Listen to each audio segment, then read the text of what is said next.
ఇక్కడ అందశ్రీకి సంబంధించి లేదంటే గీతానికి సంబంధించి రెండు, ఒకటి అందశ్రీ నారాయణాచార్యులకు సంబంధించిన దాని నుంచి ప్రేరణ పొందాడా, కాపీ చేశాడా అనేటువంటి చర్చ ఒకటి మొదలైంది. రెండు, కీరవాణిని ఎందుకు పెట్టుకున్నారు?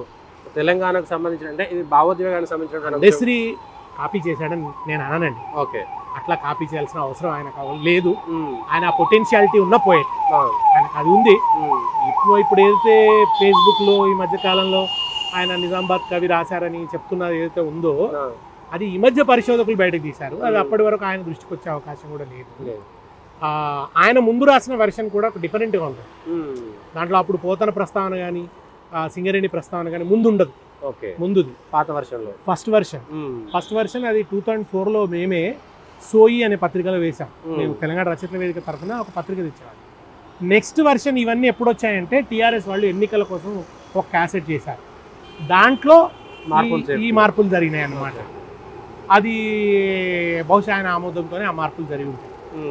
ఆ మార్పులు జరిగినాయి. ఆ తర్వాత మళ్ళీ ఆయన చరిత్రకు సంబంధించిన అనేక అంశాలని దానికి జోడిస్తూ ఇంకా పెంచాడు. ఆ పాట చాలా పెంచారు. అది నిజంగా కూడా రాష్ట్ర గీతం కనుక రాష్ట్రం వాళ్ళతోనే చేయిస్తే బాగుండేది. సంగీతం మ్యూజిక్ చేయిస్తే బాగుండేది. అయితే ఆయనకు కోరిక చర్చ ఏమైందంటే అందశ్రీ గారికి నేను వదిలేసిన, అది ఆయన ఇష్టం అనేది ముఖ్యమంత్రి కూడా తప్పండి. ముఖ్యమంత్రి గారు కూడా అట్లా అనకూడదండి. ఎందుకంటే అంటే ఇక నేరం నాది కాదు అందశ్రీది అన్నట్టుంది. తప్పుగా అండి. You are a chief minister and you are deciding the song of state, anthem of state. దాన్ని నాకు తెలియదు, ఆయన ఏదో ఎంచుకున్నాడు, ఆయన అట్లా అంటాం. You are the responsibility. అవుతుంది అధికారిక గీతం అండి, అందశ్రీ గీతమే మాత్రం కాదు. అధికారిక గీతం అన్నప్పుడు అధికారం అలర్ట్గా ఉండాలి కదా. మరి అందశ్రీ గారు కూడా దాన్ని మరి దీంట్లో ఇవన్నీ ఇంటర్కసీస్ ఉన్నాయి అని చెప్పాల్సిన బాధ్యత ముఖ్యమంత్రి మీద ఉండదా?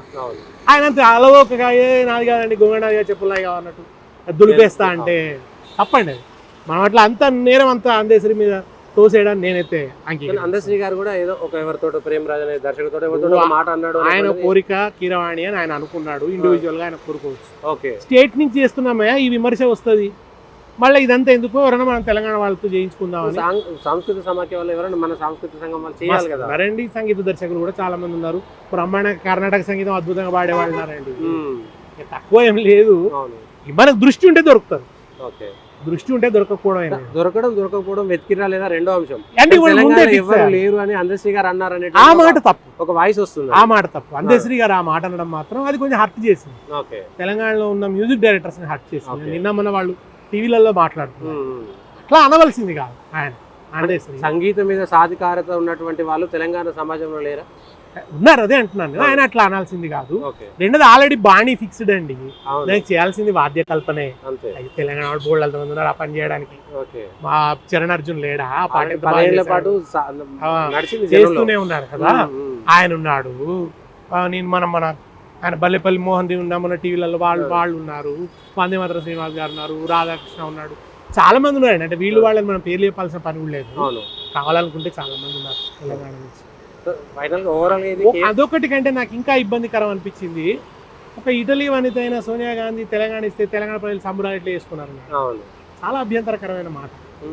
అది పెద్ద పోరాటం కేసీఆర్ నాయకత్వంలో 14 ఏళ్ల పాటు జరిగి, అంతకుముందు ఒక 50 ఏళ్ల చరిత్ర ఉండి, 60 ఏళ్ల చరిత్ర ఉండి, అనేక మంది ప్రయత్నాలు, ఇప్పుడు 96 నుంచి ఒక్కొక్క ప్రయత్నం అట్లా ముందుకు కేసీఆర్ వచ్చిన తర్వాత విస్తృతమైంది.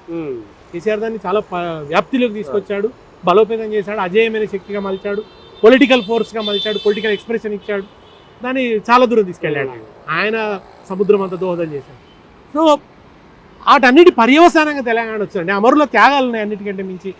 అందశ్రీ రాసిండు, నిప్పులు చిమ్మే తుపాకి రవ్వల గుప్పిట పట్టి నలిపేస్తాం, నెత్తురు చిందే దారుల్లోన విత్తనాలమై మొలకేస్తాం, లాఠీలిరిగిన ఓహో లడాయి మానం, పిడుగులు పడిన మడమలు దిప్పం, నిర్బంధాలు ఎన్నెదురైనా నిలబడి కలబడి నిగ్గూదేల్చ జై బోలో తెలంగాణ గళ గర్జనలా జడివాన అని రాసిన నువ్వు ఆమె ఇస్తే మనం ఎట్లా సంబరాలు అడ్డం, అది సమంజసం. ఆయన అట్లా చేసేది లేకుంటే అయితే ఆయన ఏదో ప్రైవేట్ టాక్లో ఇక ఆ మాట అన్నాడు. అది ఏదైనా అవగాహన కరెక్ట్ కదా, ఆయన దాన్ని ఆయన సరిదిద్దుకోవడం అవసరం.